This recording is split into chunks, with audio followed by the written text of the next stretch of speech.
Meus queridos e amados irmãos, queremos cumprimentar a todos com a gloriosa paz do Senhor Jesus Cristo. Meu nome é Marcos Antônio e nós estamos mais uma vez para estudarmos uma das lições da Escola Bíblica Dominical, onde neste quarto trimestre de 2020 nós estamos estudando sobre a fragilidade humana e a soberania divina, o sofrimento e a restauração de Jó. A lição de hoje é a lição de número 6, que tem por título A Teologia de Elifaz, Só os Pecadores Sofrem. Esta lição é dividida em 3 tópicos. Temos o nosso primeiro tópico, que é os pecadores no contexto da justiça retributiva. O segundo tópico, os pecadores no contexto da tradição religiosa. E o terceiro e último tópico, os pecadores diante de um Deus infinito. Amém? Iremos estudar essa belíssima lição e apenas peço para que você confira se você realmente é um dos inscritos do nosso canal, para que você possa estar sempre recebendo os nossos vídeos e os estudos da Escola Bíblica e outros demais estudos. Amém? Que Deus abençoe grandemente a sua vida e vamos para mais uma das lições da EBD. A falta de conhecimento das Sagradas Escrituras, de um relacionamento mais aprofundado com Deus, na tentativa de se aproximar mais do entendimento de quem é o Deus Altíssimo, o Deus Todo-Poderoso, sempre dificultou a vida daqueles que servem a Deus. Nós entendemos que a teologia e que Deus foi se revelando de forma progressiva. No livro do Êxodo, no capítulo 6 e no versículo 3, Deus fala com Moisés e diz: "E eu apareci a Abraão e a Isaque e a Jacó como o Deus Todo-Poderoso. Mas pelo meu nome, o Senhor, ou Yahvé, não lhes fui perfeitamente conhecido." Essa falta de um conhecimento mais apurado da pessoa de Deus faz com que nós venhamos a ser seduzidos pelas falsas doutrinas, pelos falsos ensinos. E é isso que, nesse contexto dos primeiros discursos de Jó e dos seus amigos, nós podemos identificar. O Senhor Jesus Cristo, ele disse: "Errais, não conhecendo as Escrituras e nem o poder de Deus." O apóstolo Pedro, ele disse que antes crescei na graça e no conhecimento. O contexto, ele estava falando dos falsos mestres, daqueles que introduzem heresias de perdição no meio do povo. Então, antes de nós permitirmos que eles nos façam decair da nossa fé por algum ensino errôneo, cresçamos na graça e cresçamos no conhecimento do nosso Senhor e Salvador Jesus Cristo. A doutrina da Trindade, que foi levantada pela igreja, baseada no pilar de que primeiramente se revelou à humanidade o Deus Eu Serei, eu sou, o Yahvé. O Deus Todo-Poderoso se manifestou também a Moisés em Êxodo capítulo 3, dizendo que ele é o grande Eu Sou. Tanto Moisés como todos ou a maioria dos profetas profetizaram a vinda do Filho de Deus, a vinda do Filho do Homem, a vinda do Filho de Davi, a vinda do renovo. E eles profetizaram a vinda do Cristo, que é a expressa imagem da pessoa de Deus. O próprio Cristo diz: "Eu e o Pai somos um." E temos agora como que segunda instância sobre a terra, Deus veio tabernacular, o Deus conosco, o Deus que se fez presente na sua criação, revelando-se ainda mais de forma profunda. Esse mesmo Jesus, Filho de Deus, ele trouxe o entendimento aos seus apóstolos de que o Pai havia lhe enviado para esta grande obra. E ele prometeu que não deixaria a igreja sozinho, não deixaria aqueles que receberam o ministério de Cristo sozinho, mas enviaria o outro Consolador, o outro de mesma essência, o outro que é a mesma pessoa dele, o outro que seria colocado do lado para ajudar neste ministério. E o Espírito Santo foi enviado à igreja na inauguração desta em Atos capítulo 2, onde eles foram cheios do Espírito Santo. E a palavra de Jesus se cumpriu: "Eis que estou convosco todos os dias até a consumação dos séculos." Na oração sacerdotal, o próprio Senhor Jesus Cristo disse: e viremos a Ele e faremos nele morada. Essa trindade transcendente, porque criou o tempo, criou a matéria e criou o espaço, é também uma trindade, é também a pessoa de Deus presente na sua criação, o respaldando, o direcionando, o ensinando, o confortando e o livrando de todo mal. Deus interfere na história da humanidade da maneira que Ele quiser, na hora que Ele quiser e no nível que Ele quiser. E quanto mais nos aproximamos de Deus para compreendermos o tratar de Deus sobre as nossas vidas, mais temos uma vida satisfeita e os terrores de uma teologia desordenada saem de dentro do nosso coração e permanecemos firmes na pessoa do Senhor Jesus Cristo. Parece-nos coisa do passado dificultar o relacionamento do ser humano com Deus, mas é mais atual do que nós pensamos. A teologia, ao longo do tempo, tem feito e tem colocado mais peso, mais carga sobre os ombros dos seres humanos. Como que, nos dias de hoje, a famosa teoria da prosperidade, onde é mais conhecido como a teologia da prosperidade, faz com que aqueles que são fiéis, aqueles que buscam a Deus, e principalmente aqueles que frequentam o âmbito da religião, estes, por estarem pagando o preço, por estarem fazendo as suas campanhas, por estarem cumprindo tudo aquilo que é dito para fazer, essas pessoas, elas não podem sofrer nesta vida. Elas não podem adoecer, elas não podem ser maltratadas por ninguém. Essas pessoas têm que ter uma prosperidade material, ou seja, têm que ter uma vida feliz.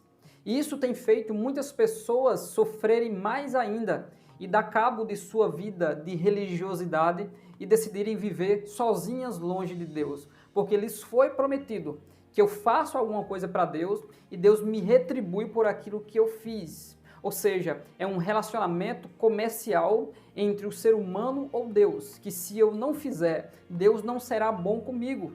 Então, as indulgências estão mais vivas do que se pensa. Então, hoje, para se ter uma vida feliz, é preciso pagar a Deus. É preciso dar a Deus aquilo que Deus espera de nós, porque senão, de outra maneira, a mão de Deus e a sua ira cairá sobre as nossas vidas.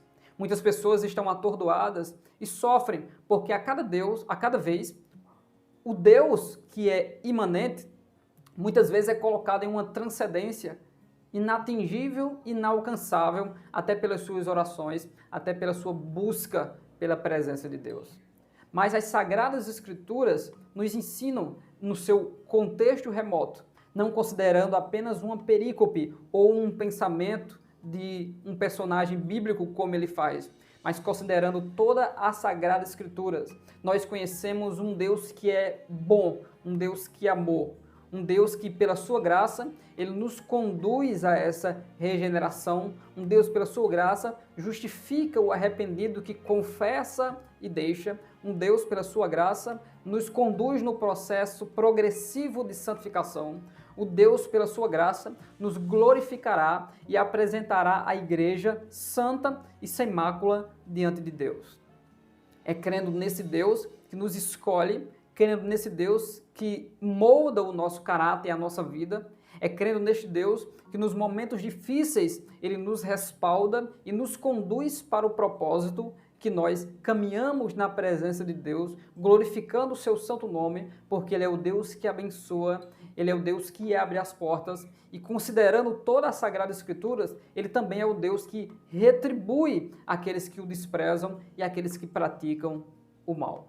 Após Jó sofrer tudo aquilo que lhe sobreveio, todas as desgraças na sua família, na sua vida social, física e psicológica, Jó pronuncia o seu primeiro discurso ou seu primeiro lamento. Os seus amigos se aproximam de Jó e passam 7 dias contemplando a sua desgraça e a sua situação.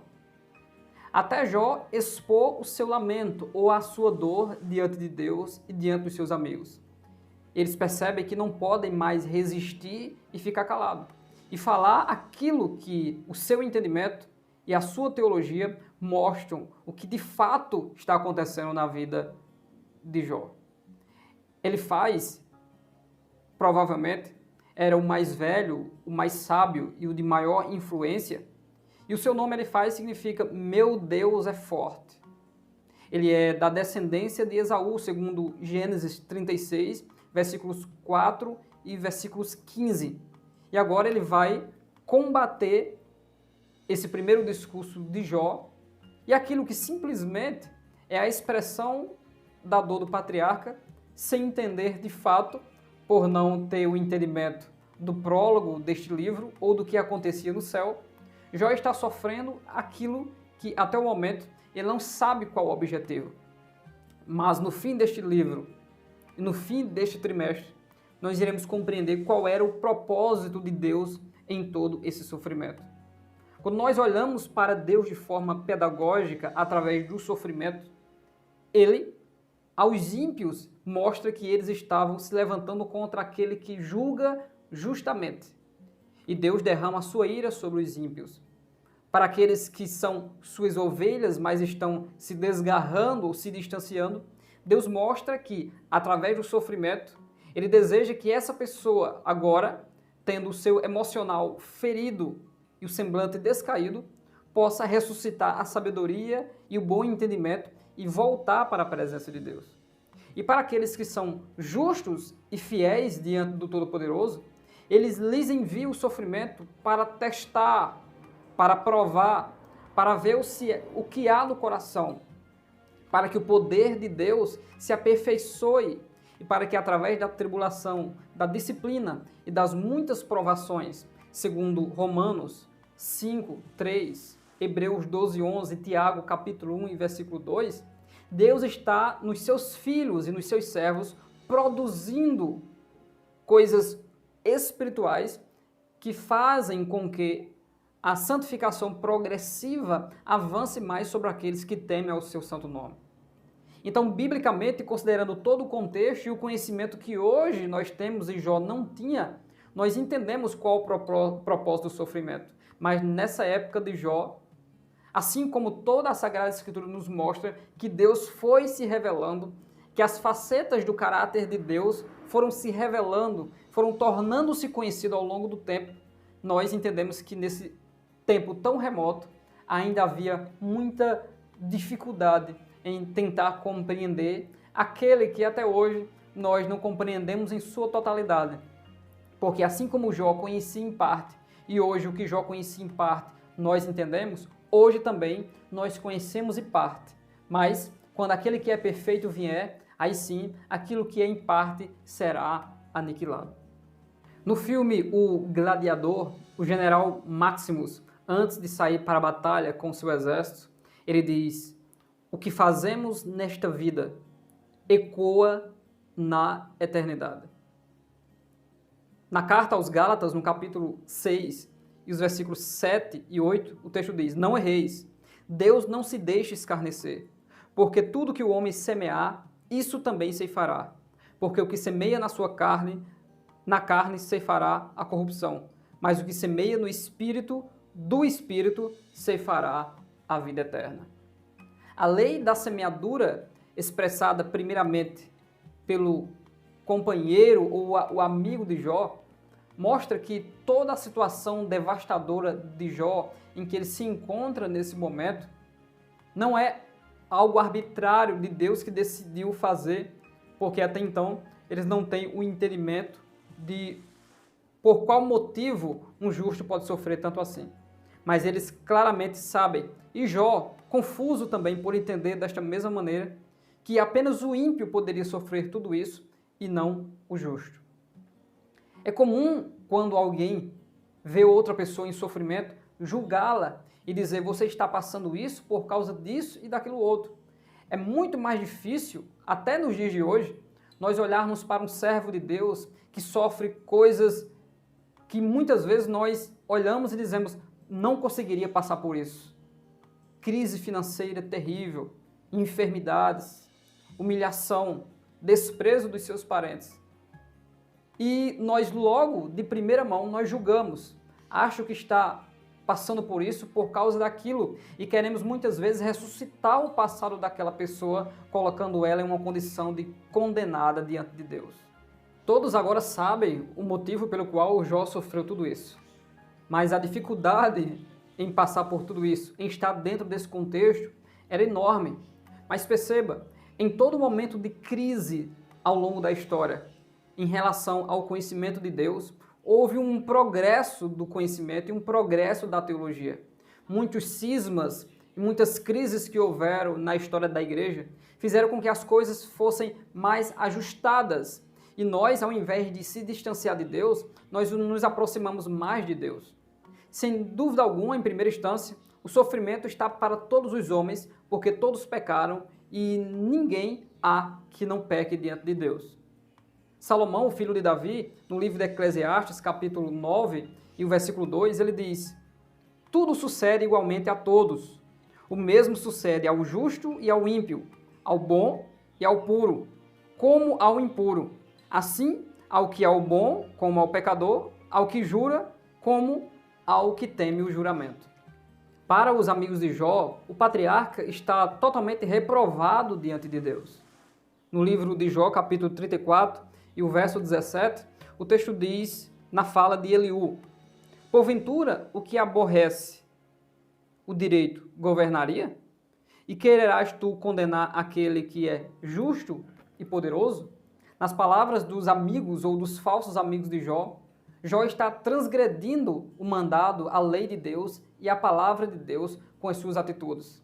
Não há como compreender a situação íntima de Jó com Deus, porque são homens que estão filosofando, expressando todo o seu entendimento, que era bem privado nesta época, sobre a situação deste grande homem de Deus.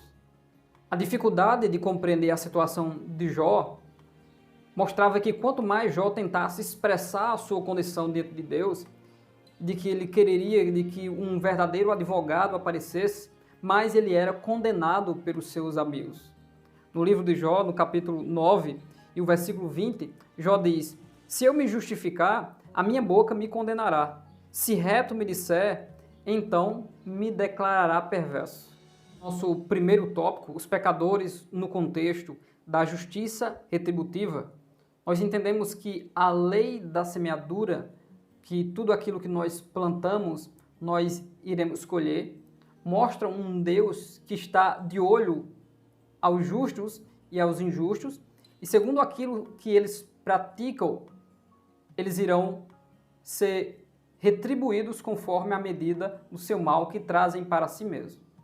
Analisando as Sagradas Escrituras, nós vemos linguagem como o cálice da ira de Deus, que é simplesmente a longanimidade de Deus, esperando no relacionamento com o homem, que este se arrependa e volte para ele, mas ao invés disso, o homem, por sua própria decisão, acrescenta pecado sobre pecado, até que esse cálice se encha e Deus derrame a ira dele sobre o homem, sobre a nação, sobre a humanidade.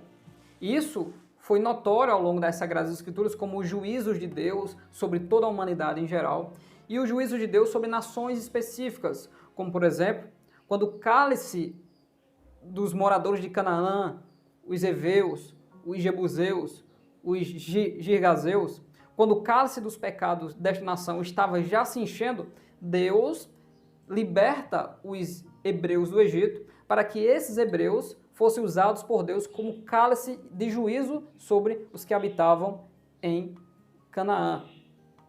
Quando o próprio Israel, uma vez agora habitando na terra que mana leite e mel, se distancia de Deus, tanto o reino do norte como o reino do sul, Deus se utiliza de outra nação, Nabucodonosor, segundo Abacuque 1:12, Deus o trouxe para castigar, e esse agora traz a disciplina para Israel no cativeiro da Babilônia durante 70 anos.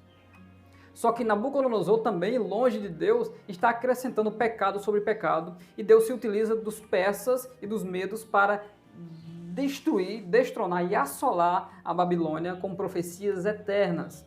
Então, vemos um Deus que trata da humanidade, aplicando os seus juízos, salvando, remindo, trazendo a sua disciplina para que haja crescimento. Mesmo dentro do contexto de Noé, assim também como Romanos capítulo 1, tendo conhecimento de Deus, não fizeram caso deste conhecimento. Antes, os seus pensamentos se tornaram só má continuamente, e o homem não voltava para um estado melhor diante de Deus para se aproximar deste, pelo que Deus os entregou às suas paixões. Linguagem semelhante à do apóstolo Paulo no Novo Testamento, onde ele diz, seja entregue a Satanás. Ou o próprio diz, eu entregarei eles a Satanás, no sentido de que deixaremos agora, depois de tentar discipliná-los para voltar para o Senhor, deixaremos que as suas paixões tragam a retribuição, ou seja, eles sofrerão o que convém ao seu erro. Então fica fácil, nos dias de hoje, nós que temos toda a Sagrada Escritura, 66 livros, compreender tudo isso. Tanto a retribuição aos homens ímpios e aos justos que decidem transgredir o mandado de Deus, como, por exemplo, o filho pródigo que desejou em seu coração administrar aquilo que ele não sabia administrar e perdeu tudo e teve consciência de que o estado miserável que ele se encontrou foi porque ele fez e buscou aquilo que não deveria buscar. Jó agora, atormentado por não compreender, após se queixar, e agora as acusações dos seus amigos, em especial ele faz no seu primeiro discurso, Jó agora se sente totalmente desprezado por Deus, desprezado pelos seus amigos, onde eles deveriam tratar Jó com compaixão, mesmo ao que deixou o temor do Todo-Poderoso, ele usa esse exemplo, mesmo ele não tendo deixado. E Jó se sente desprezado pela sua família. Jó está se sentindo completamente só. Uma situação terrível psicológica, né? E, digamos, espiritualmente. Porém, tudo isso nós sabemos que é um processo de Deus para fazer Jó ainda mais crescer. São inúmeros os textos nas Sagradas Escrituras sobre Deus justificar, abençoar, exaltar e fazer prosperar o justo e logo retribuir ao ímpio segundo o seu pagamento. São Deuteronômio 25 primeiro, 2 Crônicas 6, 23, 1 Reis 8, 32, Salmo 94, 21, Êxodo 23, 7. Então são textos que mostram claramente que Deus está tratando com aqueles que se aproximam e com aqueles que se distanciam de Deus. E já explicamos no início deste vídeo que Deus, de forma pedagógica, se utiliza do sofrimento tanto para o justo, como para aquele que se distancia, como para aquele que é ímpio e não conhece a Deus, de forma pedagógica, para testificar da sua fidelidade e para ensinar o caminho da salvação para estes. Deus deixou bem claro em Deuteronômio capítulo 28 para o seu povo que se eles temerem e guardarem os mandamentos de Deus, eles seriam benditos e bem-aventurados do Senhor. Mas se eles transgredirem a lei de Deus, eles seriam malditos em tudo aquilo que eles fazem nesta vida. Nesse primeiro aspecto, podemos dizer assim, da teologia dele faz, no capítulo 4 e o verso 7, ele diz para Jó, lembra-te agora, qual é o inocente que jamais pereceu? E onde foram os sinceros destruídos? Pela lei da semeadura, pelos processos de retribuição, segundo aquilo que os homens fizeram, ele está vendo de que o patriarca Jó sofre tudo o que sofre por falta de sinceridade, por ele não andar na presença de Deus e não obedecer aos seus estatutos, simplesmente por ele não ser sincero. Só que muitas vezes aquilo que os homens falam de nós não é aquilo que Deus está falando por não conhecer o contexto da situação e nem a intimidade desta pessoa com Deus. Enquanto ele apontava Jó, dizendo que ele não era inocente e que ele não era sincero, Deus lá do céu, testificando de Jó para Satanás, diz, viste meu servo Jó? Não há ninguém como ele na terra. Ele é sincero, reto, temente a Deus e se desvia do mal. E entendemos também aquilo que não podemos compreender dentro dos mistérios, dos sofrimentos, daquilo que Deus permite que os seus justos passem nessa terra. Há coisas que nós até alcançamos e entendemos, que é Deus chamando mais para perto, que é Deus nos fazendo entender que temos que amá-lo acima das coisas aqui da terra, acima das bênçãos. Mas existe um nível que nós não podemos ter consciência dos caminhos de Deus. Sabes tu como Deus as opera? Nós devemos baixar a nossa cabeça, glorificar o nome do Senhor, mas crer e não descair da fé e entender que o meu Deus se levantará sobre a terra. Se você está conosco até agora, e quiser dar o like no nosso vídeo, nós iremos agradecer grandemente. Andrés Glaszi diz: apesar de se sentir rejeitado por Deus, ele de alguma forma acreditava que o Todo-Poderoso não seria indiferente à sua vida, porque apesar de suas calamidades, ele ainda era um homem justo. Nisso, ele deu um grande passo em direção a um raio de luz que lhe daria esperança novamente. O nosso segundo tópico tem por título Os Pecadores no contexto da tradição religiosa. O que seria tradição religiosa? É o conjunto de costumes e da cultura da prática religiosa que são transferidos de geração após geração.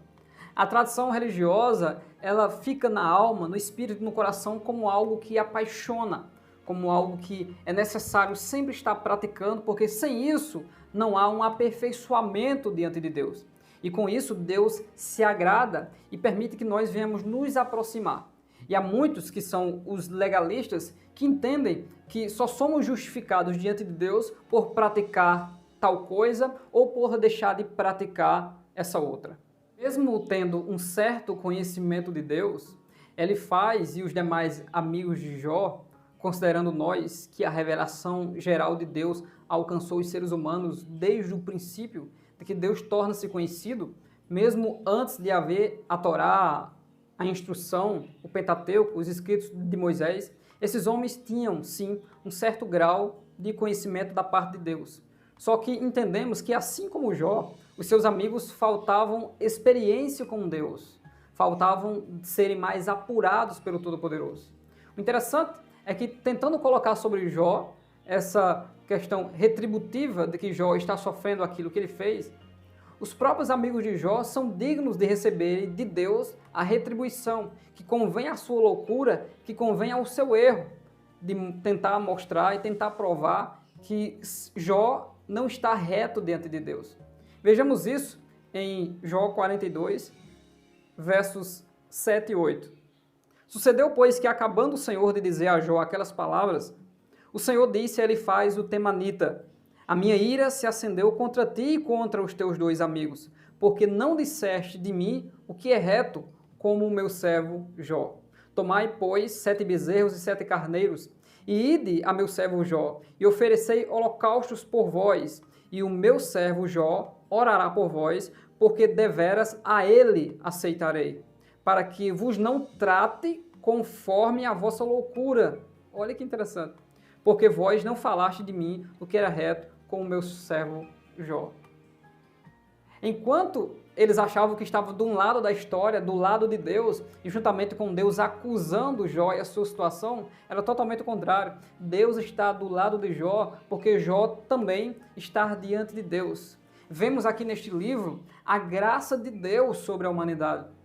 Vemos Deus revelando o seu conhecimento a todos, mas vemos Deus tratando com cada um conforme as suas ações. Mas acima de tudo isso, vemos a graça e o amor de Deus, tanto para Jó como para os amigos de Jó, porque no fim de todo o livro, Deus tanto esclarece, como traz a amizade, como traz a graça e a felicidade para todos que estão naquele contexto, e o quadro daquela situação é totalmente revertido e transformado. E com certeza, não apenas Jó, que cresceu nos desafios de Deus de Jó 38, mas os seus amigos também passaram a entender. Por quê? Porque Deus falou com eles também.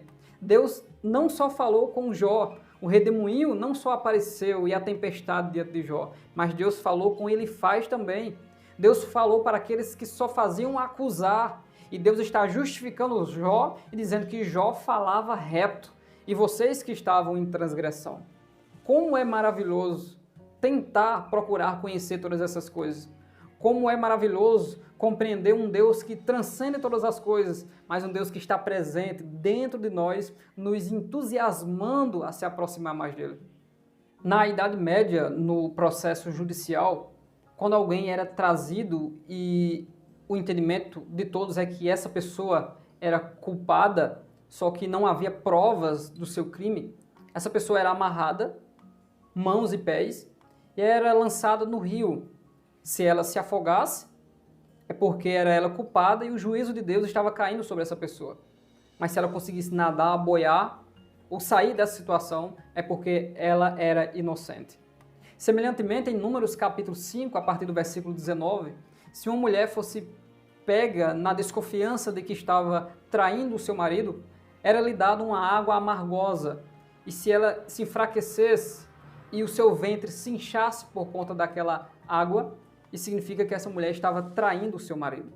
Na ótica de Elifaz, Jó estava sofrendo tudo isso também, porque ele era alguém que era um transgressor da lei de Deus, e se ele não saísse daquela situação vivo, é porque de fato ele era culpado diante de Deus.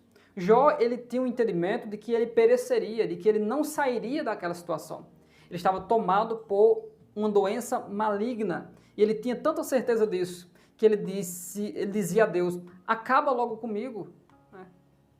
Destrói logo a minha vida.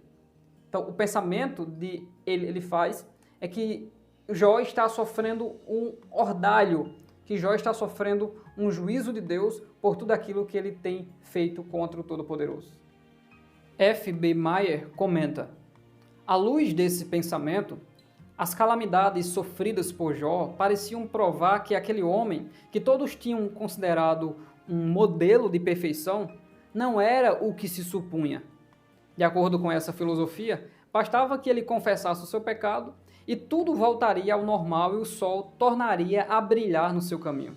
Ele faz, no capítulo 15, verso 4, ele diz, tu tens feito vão o temor e diminuís os rogos diante de Deus.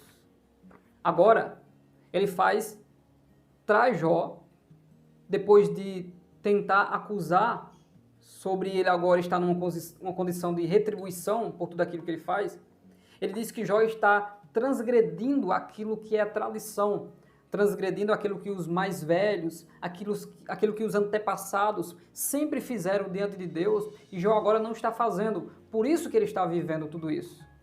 Ele está sendo influenciado pela idolatria da época, por conhecer Deus de forma parcial e ter esse entendimento sem uma experiência com Deus. Ele está comparando Deus como se fossem os deuses antigos, em que para aplacar a ira é preciso sangue, é preciso algum sacrifício, é preciso algum esforço, é preciso tentar agradar os deuses de alguma maneira para que esses deuses não venham derramar um peso, a sentença e uma ira sobre o povo. E nesse entendimento, segundo os deuses, por exemplo, da cultura greco-romana, se temos o Deus da guerra, então o Deus da guerra não irá censurar quem mata. Se temos a deusa Afrodite do amor, da concupiscência carnal, então os adúlteros e os que fornicam, eles não irão ser reprovados, porque existe uma deusa para isso.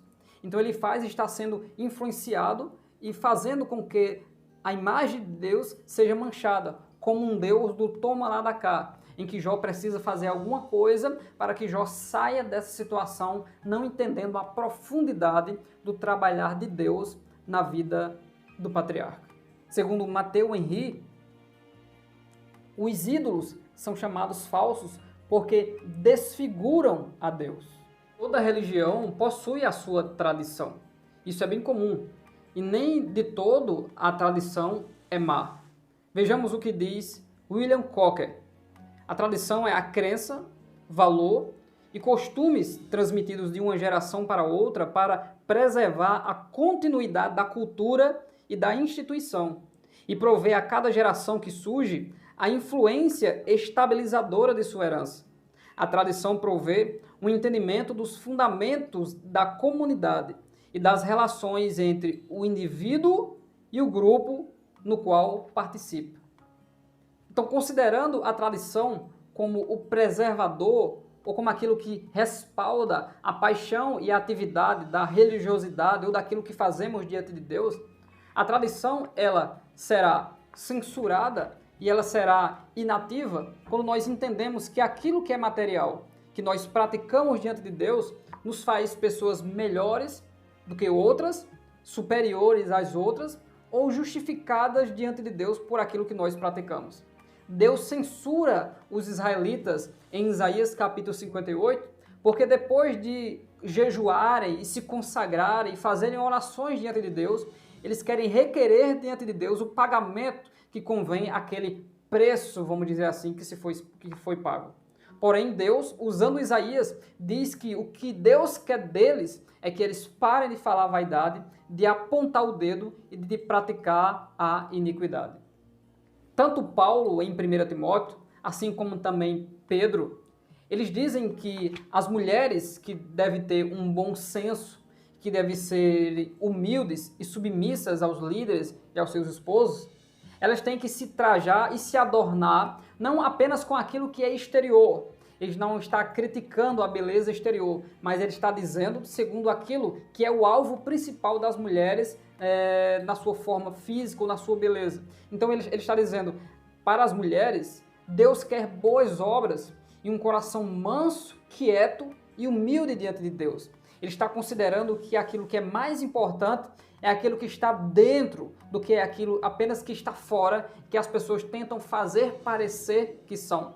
Não era assim os fariseus, em detrimento às outras pessoas? Jesus os chamavam de cegos que conduziam outros cegos, porque ele se preocupava com as minúcias daquilo que era da religião, mas esqueciam do amor, da misericórdia, desprezavam o povo, desprezavam seus pais e colocavam um peso, uma carga tão pesada sobre aqueles que tentavam se aproximar de Deus que nem eles mesmos conseguiam carregar.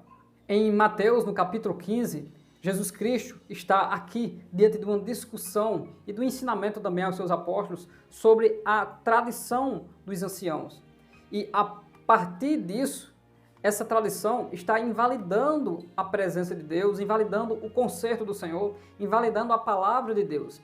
É aí onde a tradição ela vem de forma nociva aos nossos corações. Quando nós estamos colocando coisas ou ações acima dos princípios divinos.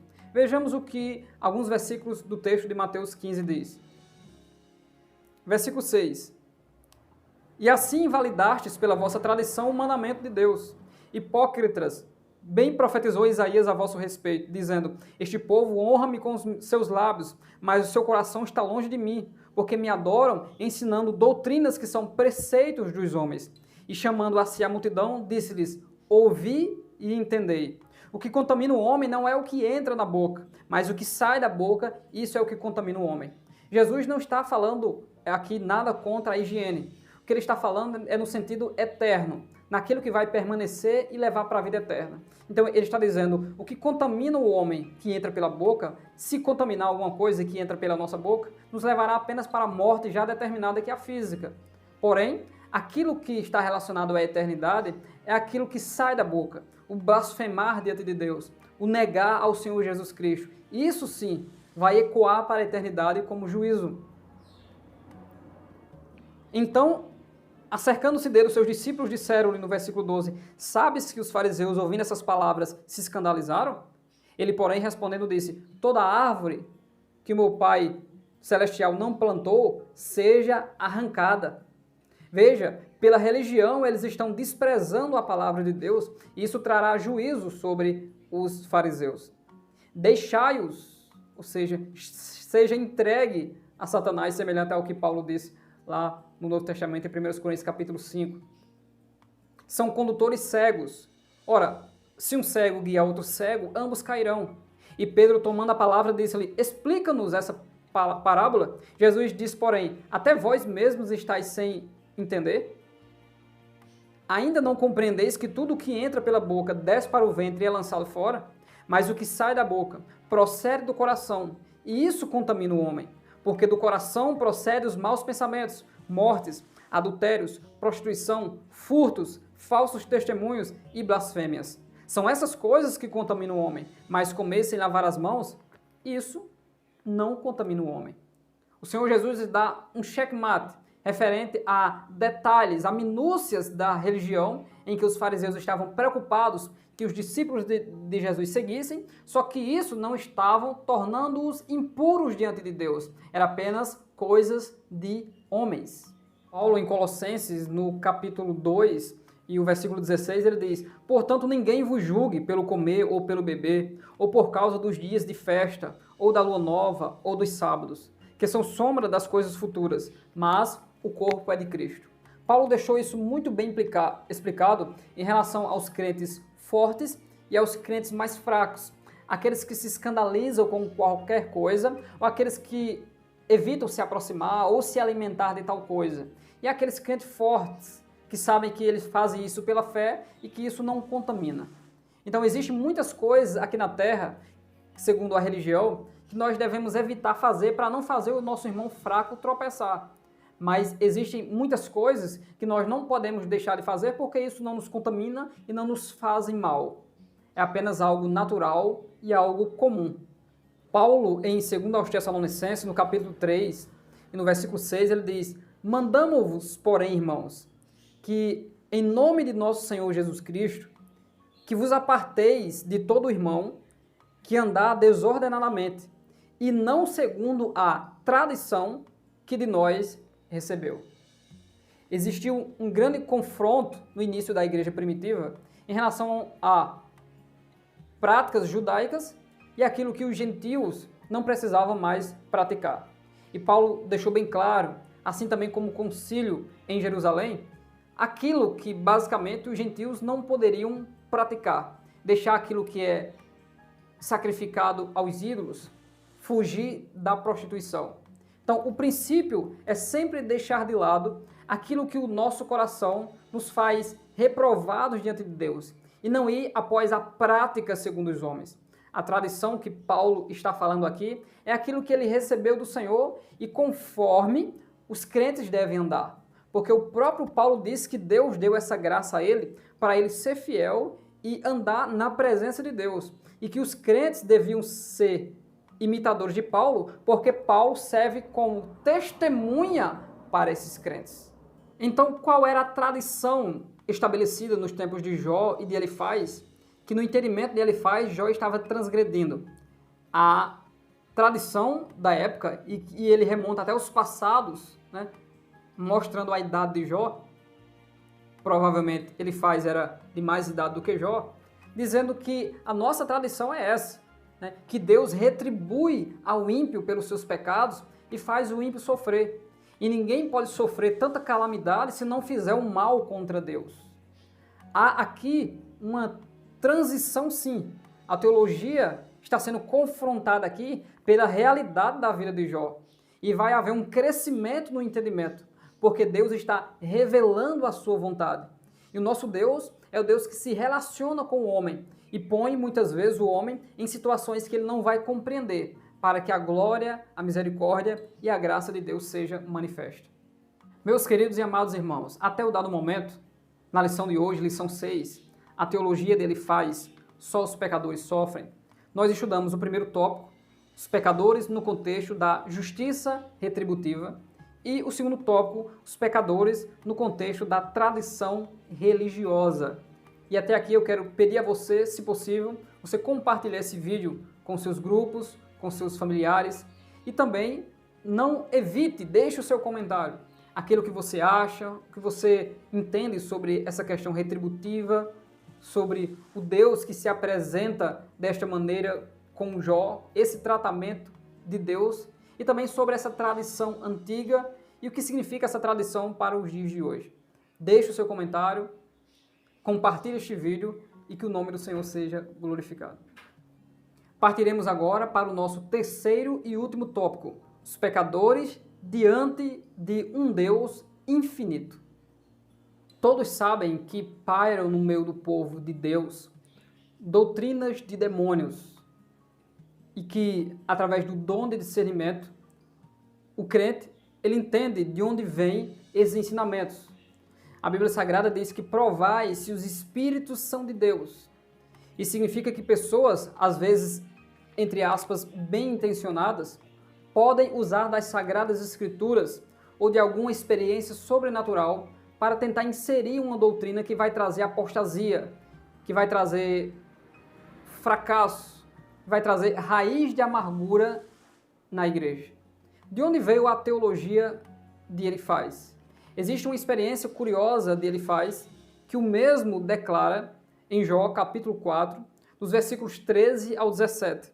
Ele diz: entre pensamentos de visões da noite, quando cai sobre os homens o sono profundo, sobreveio-me o espanto e o tremor, e todos os meus ossos estremeceram. Então, um espírito passou por diante de mim, fez-me arrepiar os cabelos da minha carne. Parou ele, mas não conhecia a sua feição. Um vulto estava diante dos meus olhos.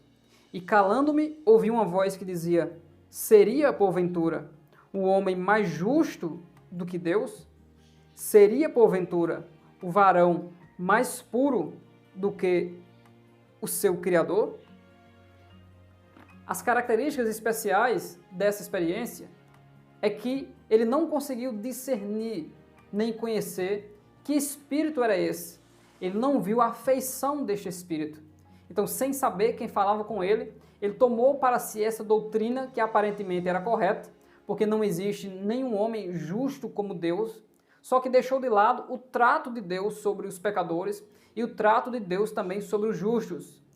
E nós temos muito que tomar cuidado e julgar segundo aquilo que nós ouvimos de uma boca ou de outra, porque os espíritos e o mistério da impiedade que já opera sobre a terra tenta inserir a todo momento heresias de perdição sobre a igreja, principalmente sobre aqueles homens que, por buscarem o conhecimento, não se sustentaram na sua humildade, mas se tornaram soberbos e, achando que sabem de alguma coisa, na verdade não sabem nada, porque a sabedoria longe do temor de Deus é apenas loucura e trazem sofrimento e dissensão no meio do povo de Deus, que é aquilo que Timóteo deixa bem claro, que nós não podemos ficar perdendo tempo em discussões que só levam a nos desvirtuar e nos naufragar da fé.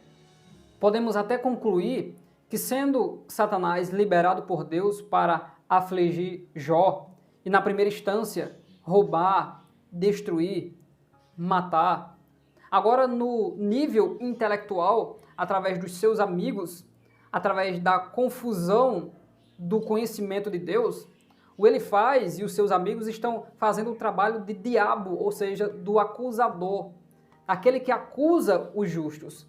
E Jó está sofrendo acusações onde Elifaz o chama até de louco e de injusto.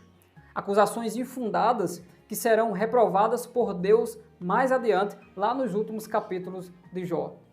Temos que ter muito cuidado sobre lançar juízo sobre as pessoas. Depois de acusar Jó de estar passando tudo isso por conta dos seus erros e por conta dos seus pecados, ou também de transgredir a tradição dos homens que supostamente agrada a Deus, Elifaz agora lança Deus para distante de Jó, por perceber que Jó está clamando pela ação de Deus sobre a sua situação, por estar de forma injusta sendo acusado pelos seus amigos.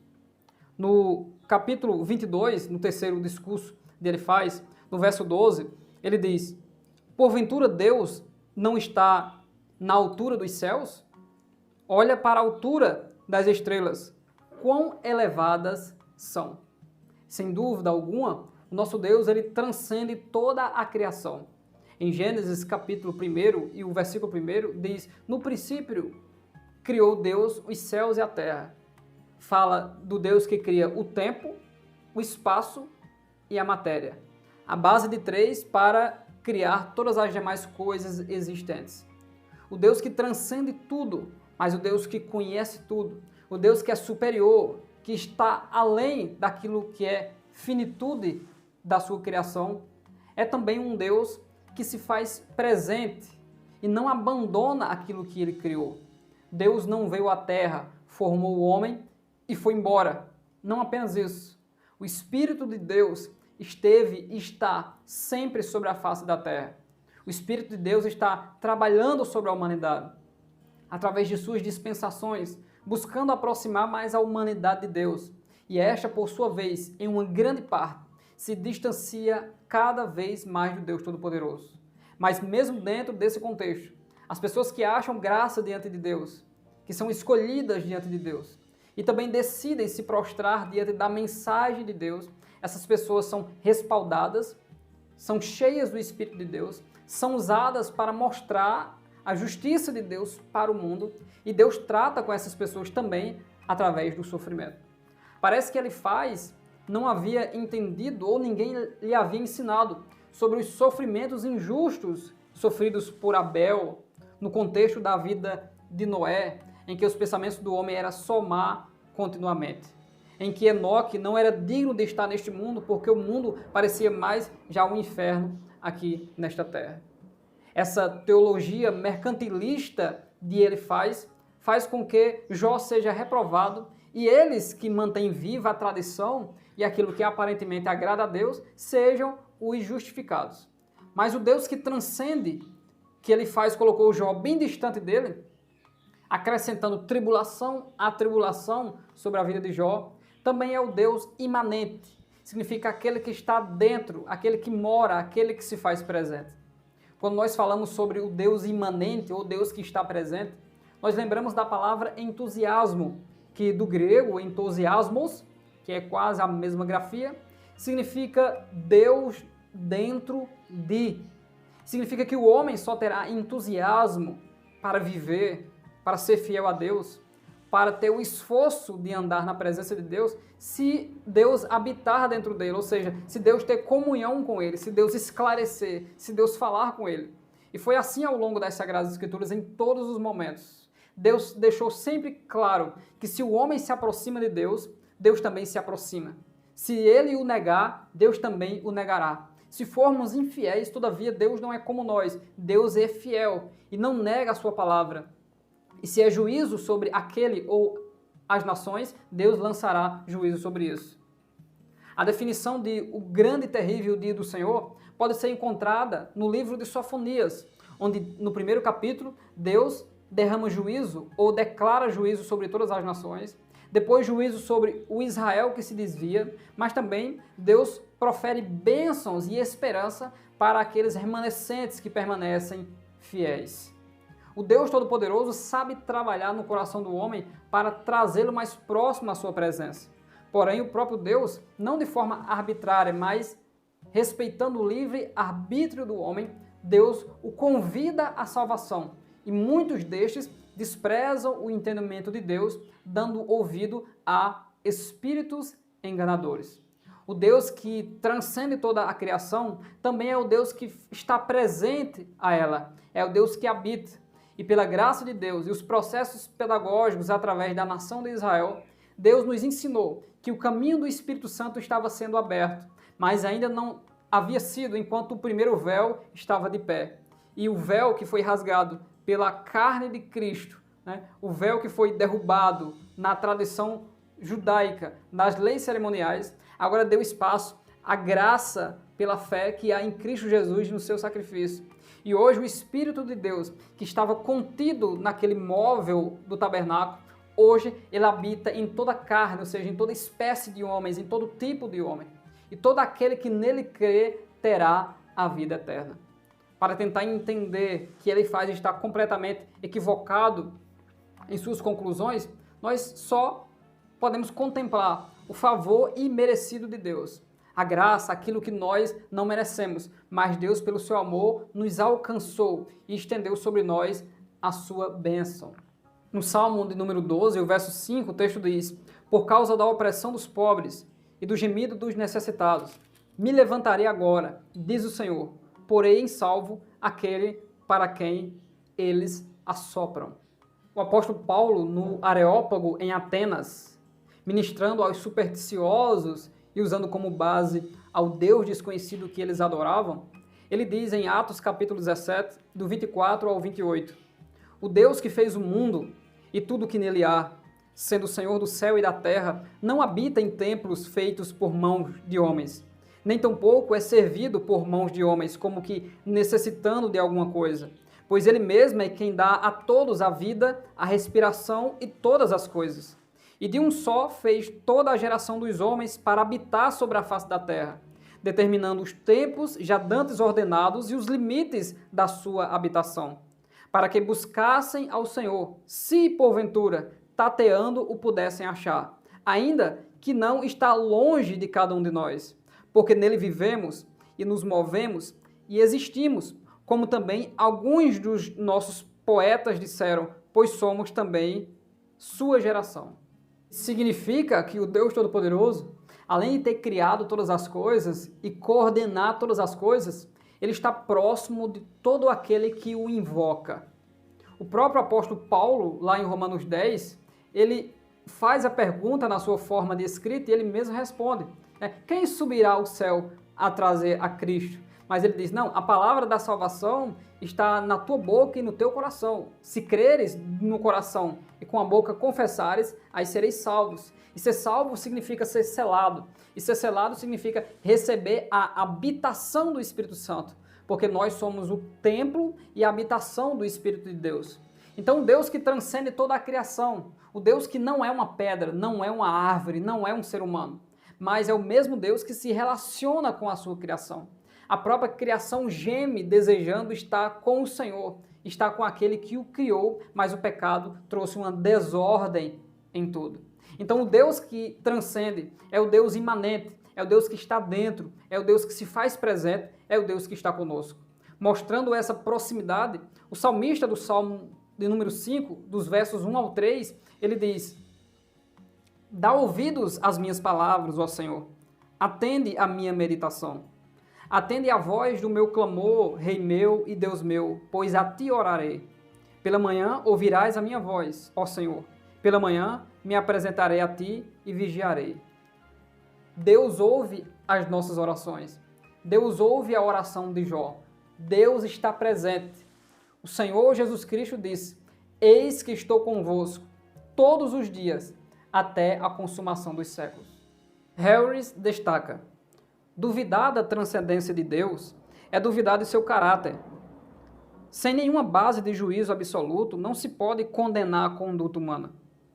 A transcendência divina significa que sobre o homem, sobre tudo aquilo que é terreno, está o Criador, preservador, cuidador, que dá as leis e é um juiz independente. O homem é dependente deste Deus para sua própria existência, e suas ações estão sujeitas ao escrutínio e avaliação de Deus. Porque Deus é transcendente e livre para atuar em e sobre a sua criação, sem ser assimilado ou subjugado por ela. Para finalizarmos essa lição, é preciso nós considerarmos que o justo sofre muitas aflições e muitas tribulações, e Deus tem um propósito também nesse sofrimento.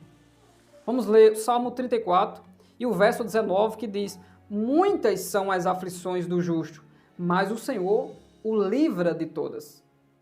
Paulo, em 2 Coríntios, capítulo 1, versículo 5, ele diz: porque como as aflições de Cristo são abundantes em nós, assim também a nossa consolação sobeja por meio de Cristo. Deus livra o justo. Deus faz o justo vencer. E por isso ele precisa ter bom ânimo. E Deus é o Deus que consola. Mesmo em meio a sofrimentos nesta vida, o justo ele recebe a consolação. E o objetivo desta consolação é também consolar o outro que passa aflições semelhantes. Neste momento nós concluímos esta lição considerando que muitas vezes a nossa teologia está equivocada. A teologia mercantilista de que eu preciso fazer algo e me subjugar a algo que é meramente humano e carnal, na tentativa de me justificar ou de agradar a Deus, isso é falível, quando na verdade o favor imerecido, a graça de Deus, mesmo em meu sofrimento, está nos dando paz, está nos animando, está nos consolando e nos fazendo triunfar em Cristo Jesus. Com isso, meu querido irmão e minha querida irmã, nós queremos glorificar a Deus e agradecer por você ter ficado conosco até o final, louvar a Deus pela sua vida, pedir a você que não se esqueça de conferir se é inscrito, não se esqueça de compartilhar, de dar o like e, em especial, deixar o seu comentário logo aí abaixo. E o meu desejo é que Deus lhe conserve o seu entendimento de forma racional, saber muitas vezes porque passamos algumas tribulações e alguns sofrimentos. É Deus produzindo em nós aquilo que não tem ou aquilo que tem pouco e precisa crescer. O Deus Todo-Poderoso sabe muito bem tratar com a nossa vida. E é por isso que através desses grandes ensinamentos das Sagradas Escrituras, a cada vez mais nós avançamos na nossa comunhão com Deus e nos aproximamos mais dele. O Deus que é transcendente, mas o Deus que está presente e habita dentro de nós. Que Deus abençoe grandemente a sua vida em nome de Jesus Cristo.